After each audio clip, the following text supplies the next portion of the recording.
Uma história e tanto nós vamos ver hoje. Hoje nós começamos o nosso estudo do livro de Atos dos Apóstolos.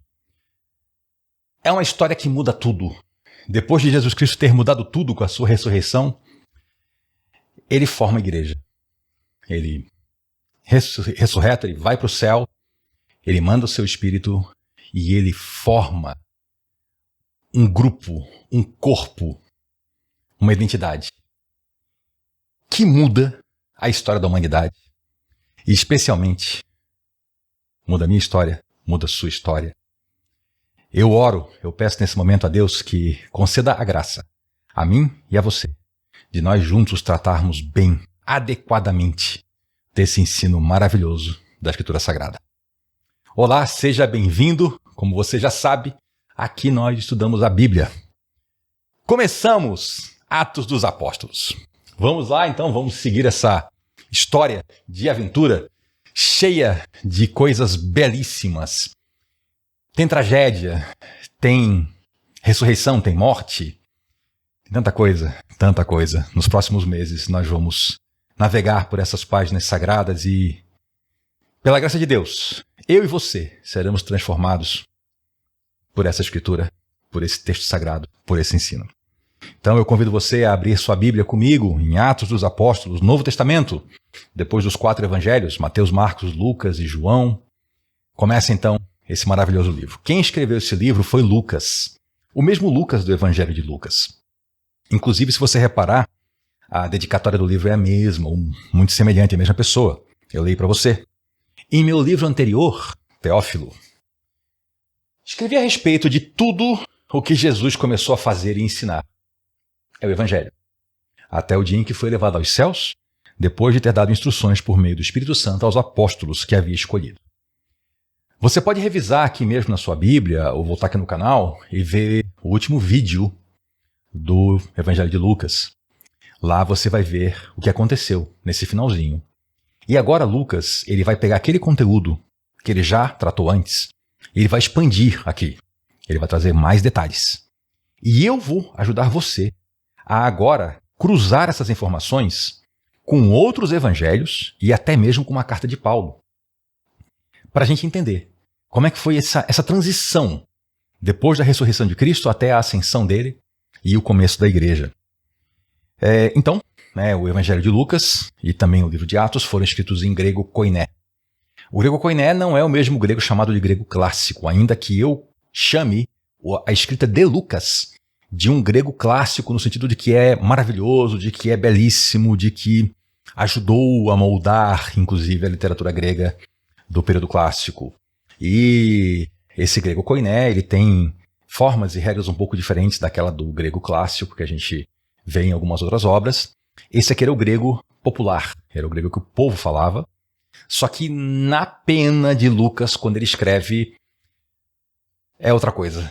Ele inclui termos médicos, termos náuticos, ele inclui... É um modo belíssimo de escrever. E no português, isso também passa. A gente vai conseguir perceber como mesmo em português tem detalhes maravilhosos. Então Jesus, ele começou a fazer e ensinar até um dia que foi levado aos céus, depois de ter dado instruções por meio do Espírito Santo. Veja bem que isso é importante. O Espírito Santo, que é o próprio Espírito do Pai, é o Espírito do Filho, e os três são um só. É por meio desse que Jesus deu instruções aos apóstolos que havia escolhido. Aqui a gente começa já uma chave interpretativa importante sobre o termo apóstolo. Veja que apóstolo foi Jesus que escolheu.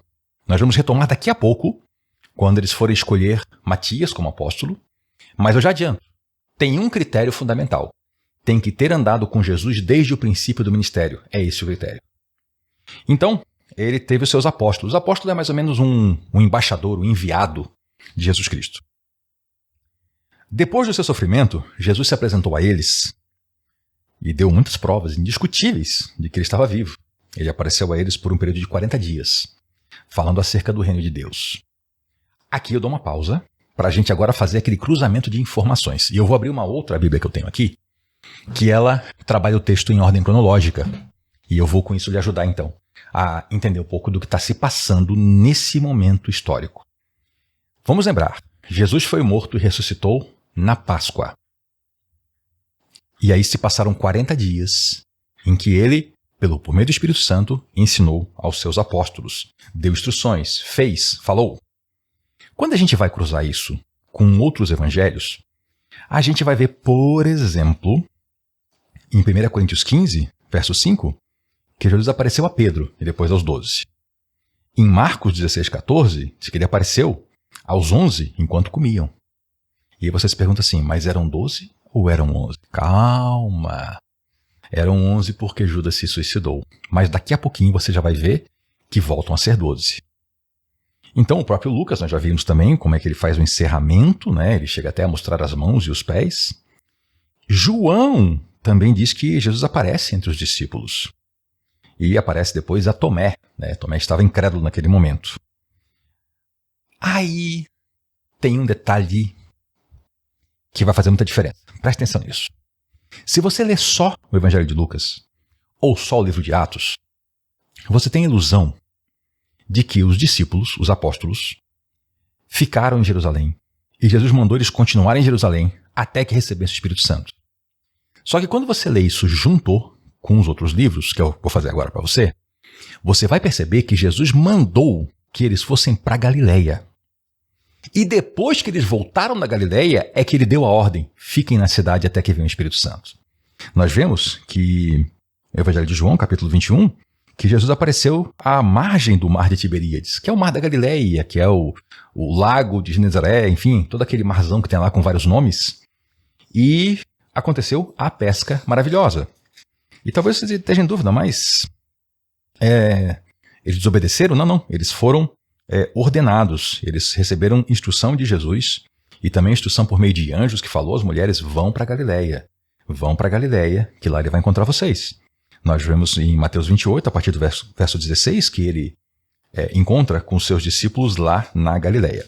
Eu estou aqui folheando a minha Bíblia em ordem cronológica, que tem algumas outras informações aqui que são importantes. Por exemplo, quando ele aparece para Maria Madalena, em Marcos 16, de João 20, ele fala que ele está indo para o Pai e eles devem ir, então, e anunciar o Evangelho. Então, toda essa sequência vai acontecendo, e aí em Mateus 28, no verso 9 e 10, está assim. Então Jesus disse, não tenham medo. Vão dizer a meus irmãos que se dirijam para a Galileia, lá eles me verão. E aí isso completa a instrução. Está vendo como é importante a gente ler a Bíblia como um todo e ler os Evangelhos? Outro dia uma pessoa me falou assim, puxa, eu estou lendo Marcos e já li Mateus e é tudo igual. Falei, calma, leia com atenção.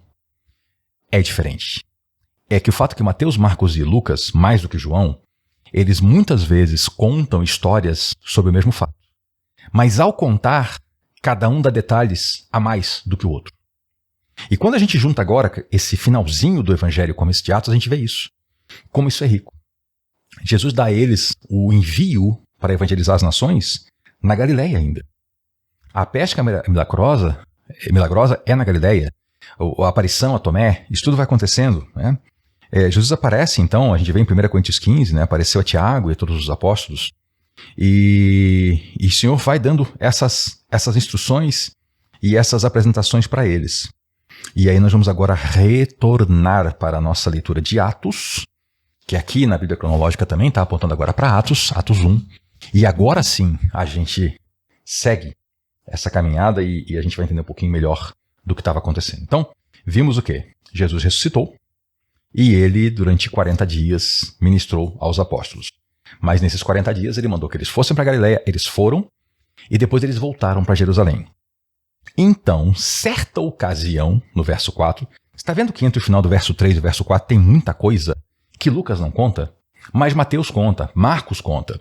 E a gente sabe que Lucas, ele usou também o Evangelho de Marcos como uma das suas muitas fontes de consulta. Então, ele estava ciente disso. Simplesmente, ele prefere dar uma sequência, vamos dizer assim, de assunto. Ele resolve tratar um assunto como um todo e não tratar dessa viagem para poder fazer uma sequência entre a ressurreição e a vida do Espírito Santo. Então, certa vez, enquanto comia com eles, deu essa ordem. Não saiam de Jerusalém, mas esperem pela promessa de meu Pai, da qual falei a vocês. Então, eles viajaram, foram para Galileia, pescaram, viveram um tempo lá, alguns dias. Voltaram para Jerusalém e o Senhor falou, agora não saiam. Primeiro ele mandou, vão para Galileia, eu me encontro lá, com vocês. Eles foram. Aí depois que eles voltaram, ele falou, agora fiquem aqui. Porque agora vem o cumprimento da promessa. Porque João batizou com água, mas dentro de poucos dias vocês serão batizados com o Espírito Santo. E aqui a gente tem que começar a entender significados. Batismo. Batismo é imersão. Batismo é quando se mergulha alguém em alguma coisa. Então eles eram mergulhados em água por João Batista. E agora eles serão mergulhados no Espírito Santo.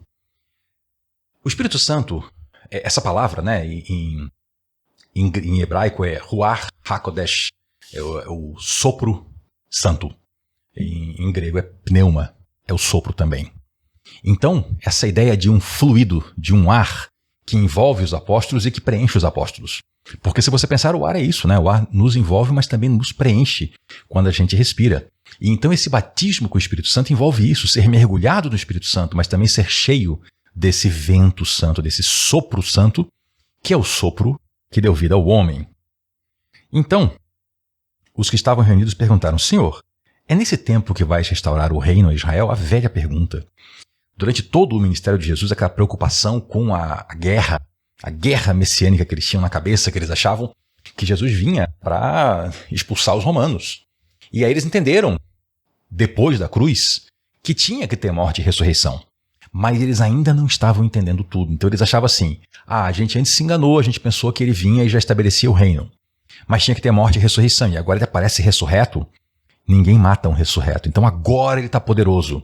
Senhor, é agora que o Senhor vai restaurar o reino a Israel? E ele está falando do quê? Ele está falando de batismo, de receber o Espírito Santo. Então eles talvez imaginassem: então agora a gente vai ser revestido de poder. Poder para expulsar os romanos. Porque quando a gente olha, por exemplo, Ezequiel, ele conta do episódio do Vale dos Ossos Secos. Pesquise lá, é muito boa essa história. E é o sopro santo, o Espírito Santo, que transforma ossos secos num exército. É uma história maravilhosa. Se você gosta de ler livros de fantasia, dá um tempo na fantasia e leia a realidade. A realidade é muito mais gostosa e emocionante do que qualquer fantasia. Leia o Vale dos Ossos Secos lá em Ezequiel. É fantástico. Lhe garanto. Vá lá. E então, talvez eles pensassem assim: olha, esse Espírito Santo é o que formou aquele exército lá. Senhor, é agora que o Senhor vai restaurar o reino de Israel? E enquanto isso, nos dias de hoje, a gente tem uma outra discussão. Muita gente está discutindo aqui esse batismo com o Espírito Santo. Aí vem uma distinção: o batismo com o Espírito Santo é do Espírito Santo. No grego não tem distinção, tá? Essa distinção é em traduções para o português. Mas quando a gente for falar sobre o Espírito Santo, eu vou explicar direitinho que é uma coisa só. E o Senhor respondeu a essa pergunta, né? Agora, não lhes compete saber os tempos ou as datas que o Pai estabeleceu pela sua própria autoridade. O Senhor já tinha falado isso antes. Mas eles insistem na pergunta. Mas receberão poder quando descer o Espírito Santo sobre vocês, e serão minhas testemunhas em Jerusalém, em toda a Judéia, Samaria e até os confins da terra. O poder não era para tomar o Estado, o trono, o governo, a política. O poder do Espírito Santo que eles receberiam era para ser testemunha de Jesus Cristo. Opa! Para tudo, que eu tenho que falar sobre isso. Gente, vamos lá. O que a gente, cristão, tem que fazer em relação a quem não é seguidor de Cristo? Eu vou lhe dizer primeiro o que a gente não faz, segundo a Bíblia. Quer ver uma coisa que a gente não faz? A gente não fica apontando o pecado das pessoas e dizendo que elas têm que parar com aquilo. Sabe por quê? Porque isso não salva ninguém. Veja se você encontra alguém que está lá em pecado e você vai para essa pessoa e confronta ela e afronta ela e diz que ela tem que parar com aquilo porque a Bíblia manda. Suponha que ela para com aquilo. Ela continua sendo não salva. Então, primeira coisa, a gente tem que ser testemunha de Jesus.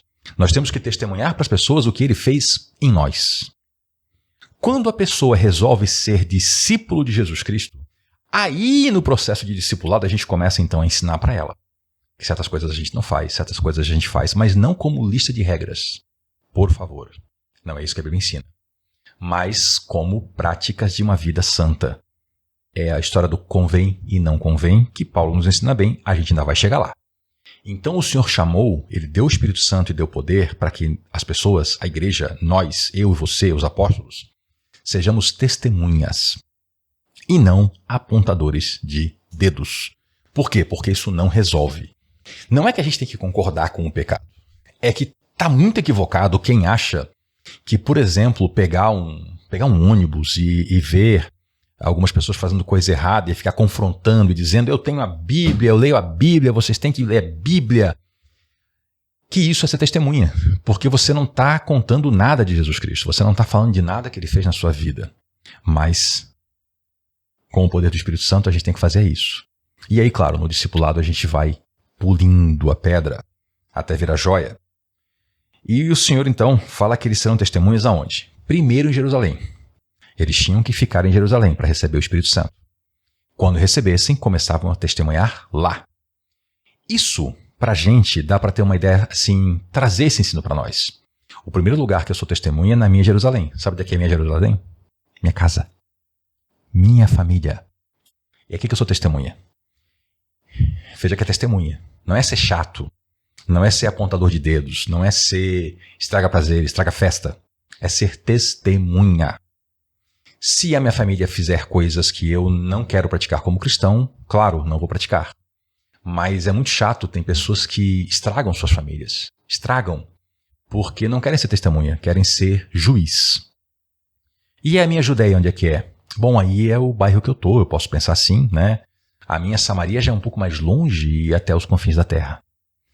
Então, tendo dito isto, Jesus foi elevado às alturas enquanto eles olhavam. Ele começou a subir.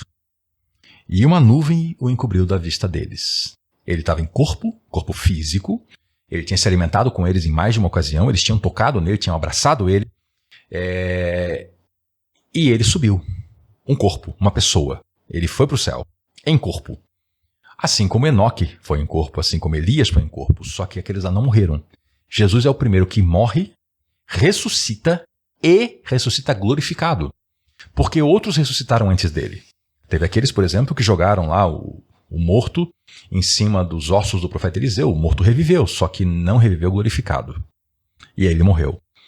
Houveram aqueles que ressuscitaram os santos quando Jesus morreu. E eles entraram na cidade e foram vistos. O próprio Lázaro também. Mas esses morreram. E Jesus, ele glorificado, subiu aos céus. Ele é o primeiro. Ele é chamado de as primícias. Sabe o que é primícia? É quando uma plantação ela começa a dar os primeiros frutos, ainda antes da época. Ele é as primícias. Ele é as primícias da ressurreição. Nós veremos também isso no Novo Testamento. E eles ficaram com os olhos fixos no céu, enquanto ele subia. Ele mandou ficar na cidade, esperar, e eles ficaram lá olhando. Ele subiu e lá ficaram eles fixados, olhando para o céu, para aquela nuvem. Cadê Jesus? De repente, surgiram diante deles 2 homens vestidos de branco.